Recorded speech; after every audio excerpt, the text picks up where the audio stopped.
Assalamu alaikum. I am Shoaib Mohammed, lecturer in the Department of Pharmaceutics, Faculty of Pharmacy, University of Sindh, and today we will be discussing about hypertension. The material for this lecture has been taken from Clinical Pharmacy and Therapeutics by Roger Walker and Lippincott Illustrated Reviews Pharmacology. So this is the outline of today's lecture. Firstly, we will be having the introduction of the hypertension, then we will be classifying the hypertension, then we will be discussing etiology, the mechanism for controlling blood pressure, drugs to be used in the treatment of hypertension, what will be the treatment strategies, and finally we will be concluding the lecture. So firstly, what is hypertension? Now hypertension is defined as either a sustained systolic blood pressure of greater than 140 mmHg or a sustained diastolic blood pressure of greater than 90 mmHg is called as hypertension. That means either if it is increase into the systolic blood pressure of more than 140 mmHg, we call it the person is suffering from hypertension, or if the diastolic blood pressure is more than 90 mmHg, we will also call it the patient is suffering from the hypertension, or there may be rise in both of the systolic blood pressure or the diastolic blood pressure. We will call it again hypertension. So the hypertension has been classified into four categories for the purpose of treatment management. These four categories include normal, pre-hypertension, stage 1 and stage 2. The normal blood pressure is considered as less than 120 systolic blood pressure and less than 80 diastolic blood pressure. While in pre-hypertension, the patient may be having systolic blood pressure from 120 to 139 or 80 to 89 diastolic blood pressure. While at stage 1, the patient may be suffering from the or having the systolic blood pressure of 140 to 159 and diastolic blood pressure of 90 to 99. While at the severe stage, called as stage 2, the patient may be having systolic blood pressure of more than or equal to 160 and diastolic blood pressure of more than or equal to 100 mmHg. Now, the etiology of hypertension. So based on different factors that may cause hypertension, the hypertension has been divided into two major categories. Number one is the primary hypertension and number two is secondary hypertension. The primary hypertension is also known as essential hypertension and it has no identifiable cause. It may occur due to multiple of the factors, but any other disease, condition or major physiological problem may not be involved in primary hypertension. While in secondary hypertension, the hypertension may be resulting from the different disease state processes. Like if the patient is suffering from a kidney disease, the kidney will be putting pressure onto the heart and eventually there will be rise into the blood pressure. Now here there is the more elaboration of certain factors that may cause hypertension. Number one is the family history. So many of the people have hypertension in their families, and because of those genetic problems and family related problems, the patients may be suffering from the hypertension. The second factor is the age. Now as the age increases, the physiologic system including the heart and the blood vessels will be incompatible to supply the blood to whole of the body in sufficient amount and sufficient pressure. So as a result, to compensate the decrease into the supply of the blood, there is rise into the blood pressure to meet the supply and demand of the body. Next is the educational or income level. So if the patient is having or person is having decreased education, he will be having less control onto the stressful conditions and eventually their blood pressure may rise.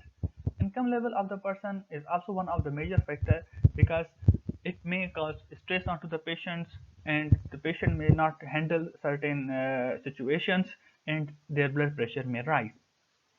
The other major factor of the hypertension include the diseases. like we discussed into the secondary hypertension that may be due to any other disease conditions. So these may be diabetes. In diabetes, maybe there may be increase into the or inhibitory action onto the kidneys, and the kidney function may be inhibited. Obesity also plays a vital role into the cause of the hypertension, and disability status also plays role in hypertension. There are some environmental factors as well, which are causing the hypertension. Of course, the stressful lifestyles, more the stress, more the chances of hypertension.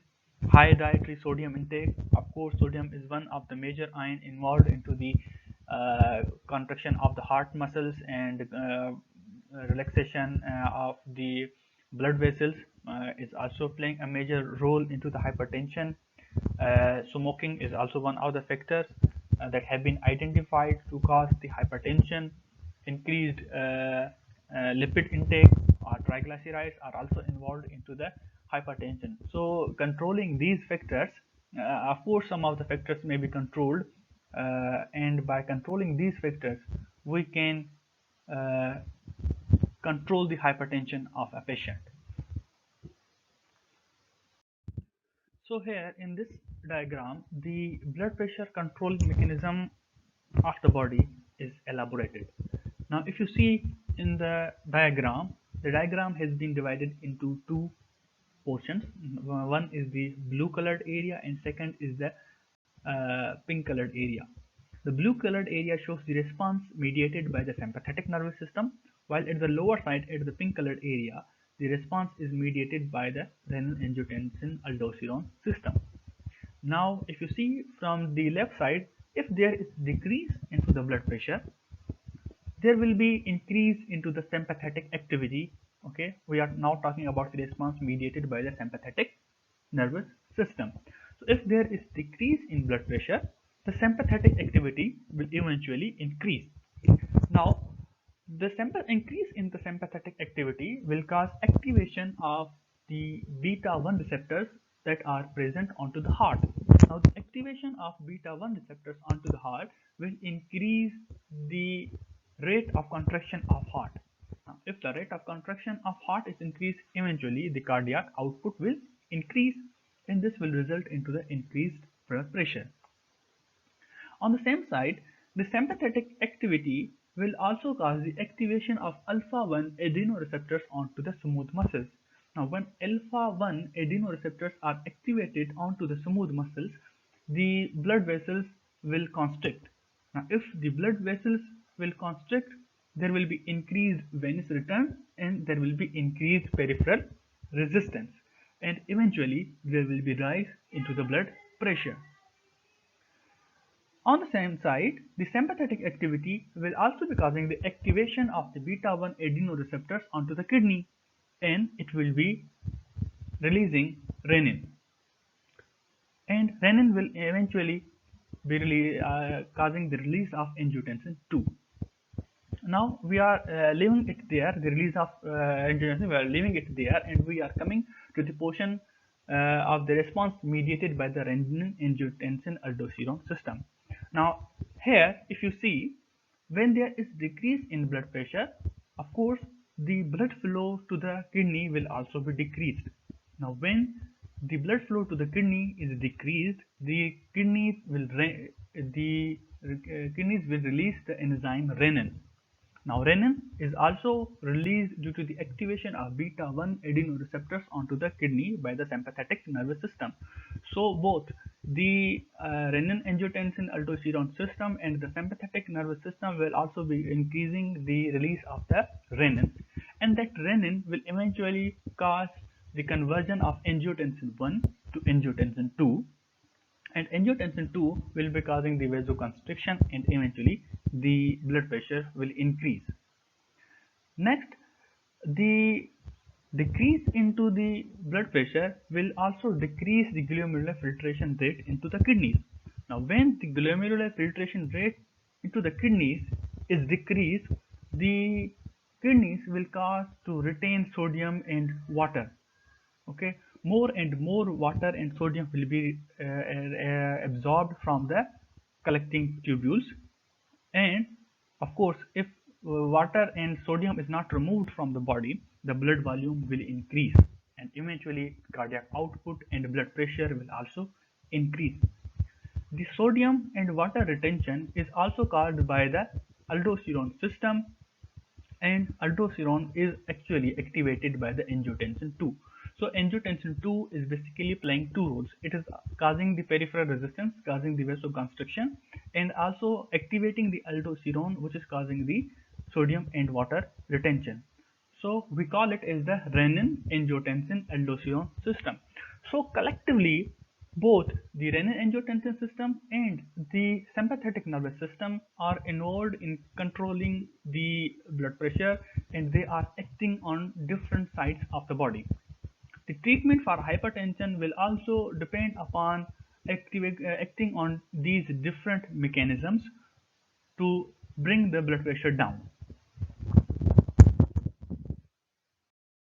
So, based on these blood pressure controlling mechanisms, we have different classes of the drugs that are available to decrease the blood pressure.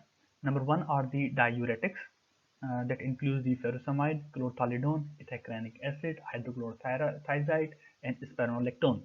The beta blockers include the atenolol, bisoprolol, propranolol, esmolol, and metoprolol. ACE enzyme inhibitors include the captopril, enalapril, lisinopril, and quinapril. The calcium channel blockers include the amlodipine, isradipine, nicardipine, verapamil, and angiotensin receptor blockers include candesartan, losartan, and valsartan. The more details of these antihypertensive drugs are given into the next lecture. So finally, in this lecture, we have the treatment strategies. So as earlier discussed into the initial of the slides, that we had classified the hypertension into four major categories for the treatment purpose. One was the normal blood pressure, then there was pre-hypertension, then there was stage 1, which is also called as the mild hypertension, and then there is stage 2, we call it the severe hypertension. So, what will be the treatment for these different stages of the blood pressure? Now, of course, if the blood pressure is normal, it is 180 less than 180, less than 80 mmHg diastolic and 120 mmHg systolic. So, if it's the normal blood pressure, we don't have to need to change that condition. Then there is pre-hypertension, okay, where there is an increase into the blood pressure, little bit increase into the blood pressure, and this stage of the hypertension can be more often controlled with educating the people and telling the people of the adaptation of some blood pressure lowering behaviors. So we may ask the patient to go for the exercise, to go for the change into the diet plan, okay, taking less sodium containing diet, containing less triglyceride containing diets. We can ask them to go for the exercise onto the regular basis. We can ask them for decreasing their obesity. We can ask them for decreasing their smoking habits.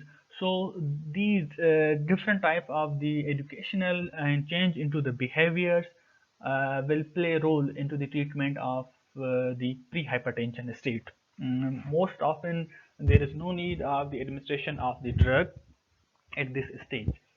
Then comes the mild hypertension or stage 1, which is most often controlled in the patients with a single drug therapy. Okay, we may use the diuretics, we may go for the angiotensin converting enzyme inhibitors, will be more effective. But in some patients, we might go for the combination of the drugs. Two drugs may also be given to the patients.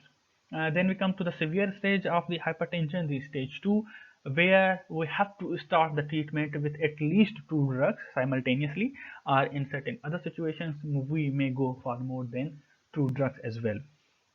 Nowadays, you may find combinations of the drugs, we call it the fixed dose combinations of the drugs that are available into the market, and two of the antihypertensive drugs have been formulated into a single dosage forms, and of course it will increase the compliance of the patient, and it will also be effective and more useful because if two antihypertensive drugs are used in combination, the chances of the side effects will be lower, because if we are using a single agent we have to give a higher dose, but if we are giving two agents and that are affecting on the two different mechanisms of blood pressure controlling, so we might give lower doses of the drug, and this will decrease the chances of the side effects onto the patients.